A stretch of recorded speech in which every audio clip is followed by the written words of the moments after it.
తండ్రి అయిన దేవునికి, మన రక్షకుడైన యేసుక్రీస్తు ప్రభువుకు, పరిశుద్ధాత్మ దేవునికి స్తోత్రాలు చెల్లించుకుంటూ, దేవుడి దినమందు మనకిచ్చిన వాక్యము యోహాను రాసిన మొదటి పత్రిక 1వ అధ్యాయం 7వ వచనం చదువుకుందాం. అయితే ఆయన వెలుగులోనున్న ప్రకారము మనమును వెలుగులో నడిచిన ఎడల మనము అన్యోన్య సహవాసము గల వారమై ఉందము. అప్పుడు ఆయన కుమారుడైన యేసు రక్తము ప్రతి పాపము నుండి మనలను పవిత్రులుగా చేయును. దేవుడి వాక్యం ద్వారా మనల్ని దీవించునుగాక. మనము మన తండ్రి అయిన దేవుని వెలుగులో ఉన్నట్లయితే, మనము దేవునిలో నడిచిన వారమైతే, మనము అన్యోన్య సహవాసం కలిగి వారం అంటున్నాడు. ఆయన వెలుగులో నడిచినప్పుడు దేవునితో మనం అన్యోన్య సహవాసం కలిగిన వారు. దేవుణ్ణి స్నేహితులుగా చేసుకున్నారు కదా. అబ్రహాము దేవునికి స్నేహితుడయ్యాడు. నా స్నేహితుడు అంటున్నాడు. చాలా మందిని దేవుడు ప్రశంసించాడు. అబ్రహాముని స్నేహితుడు అన్నాడు. మనం కూడా స్నేహం కలిగి ఉండాలంటే ఆయన వెలుగులో మనం నడుచుకోవాలి అంటున్నాడు ఈ వాక్యం.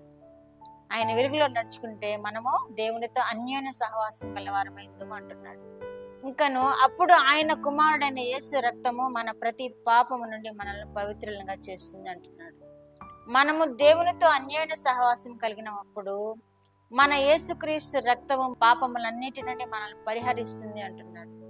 దేవునికి ఇష్టమైన బిడలముగా ఉన్నప్పుడు యేసుక్రీస్తు కూడా మనం ఇష్టమైన బిడలముగా ఉంటాం. యోహాను సువార్తలో మనం ఒకసారి ధ్యానించాం. ఎవరైతే యేసుక్రీస్తుని ప్రేమిస్తారో, యేసుక్రీస్తు మాటలు వింటారో వారిని దేవుడు ప్రేమిస్తాడని, అప్పుడు తండ్రి అయిన దేవుడును యేసుక్రీస్తు ప్రభువు కూడా వారిలో నివసిస్తారని వాక్యం చదువు యోహాను సువార్తలో. కాబట్టి మనము దేవుణ్ణి ప్రేమించినప్పుడు, దేవునితో అన్యోన్య సహవాసం కలిగి ఉన్నప్పుడు మనము ఆశీర్వదింపబడతాము. యేసుక్రీస్తు ప్రభు మనకి ప్రతి పాపము నుండి విడుదల కలుగు చేస్తాడు. యేసుక్రీస్తు ప్రభు రక్తంలో మన పాపములన్నీ తుడిచిపెట్టిపోతాయి. మనము దేవుని యొక్క వెలుగులో జీవించాలి. మనము దేవునితో అన్యోన్య సహవాసము గలవారమై ఉండాలి. అప్పుడు మన ప్రతి పాపము పరిహరించబడుతుంది అని ఇక్కడ వాక్యం తెలియజేయబడుతుంది. అదే హెబ్రీయులకు రాసిన పత్రిక 9వ అధ్యాయం 26వ వచనంలో కూడా ఆయన యుగముల సమాప్తి యందును తను తానే బలిగా అర్పించుకున్న వలన పాపములను పరిహరించడానికై ఆయన ఈ లోకమునకు వచ్చాడని, ఒక్కసారే ఆయన ప్రాణం నర్పించి మనకి విమోచన కలుగు చేశాడని వాక్యంలో తెలియజేస్తుంది.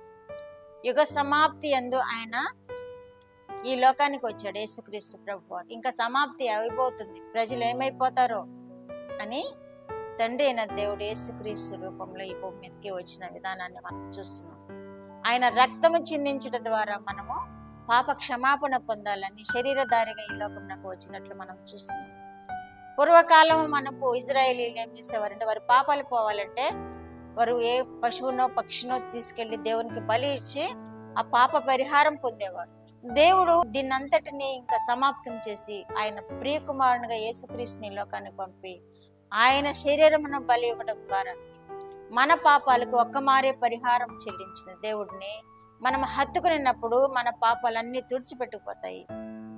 మనము దేవుడు కలిసి అన్యోన్య సహవాసం చేసిన వారం అవుతాం. అట్టి కృప వినిచిన బిడ్డలందరూ పొందుకుందరుగాక. ప్రార్థన. మా దేవా, మా ప్రియ పరలోక ప్రభువా, మీ పరిశుద్ధ పాదములకు వందనాలు, స్తోత్రాలు. మా రక్షకుడు అయిన యేసుక్రీస్తు దేవా, పరిశుద్ధాత్మ దేవా, స్తోత్రాలు. ఇచ్చిన వాక్యము బట్టి బిడ్డలందరూ నాయన మీతో అన్యోన్య సహవాసము కలిగి ప్రభువా, మీ ప్రియ కుమారుని రక్తంలో కడుగుబడిన వారే ఈ లోకమందును మా ప్రభువా నాయన ఇహపరమందును సంతోషము, సమాధానము, నెమ్మది పొందుకునే వారినిగా బిడ్డలందరినీ ఆశీర్వదించమని, బిడ్డల భవిష్యత్తును మీరు తీర్చిదిద్దమని, యవన బిడ్డలు మిమ్మల్ని ఆశ్రయించి వారినిగా చేసుకోవమని, కుటుంబాల్లో నెమ్మది కలుగు చేయమని యేసుక్రీస్తు వారి పేరిటి మనవులు మీ పాదముల యొద్ద వేడుకుంటున్నాను పరమ తండ్రి. ఆమేన్.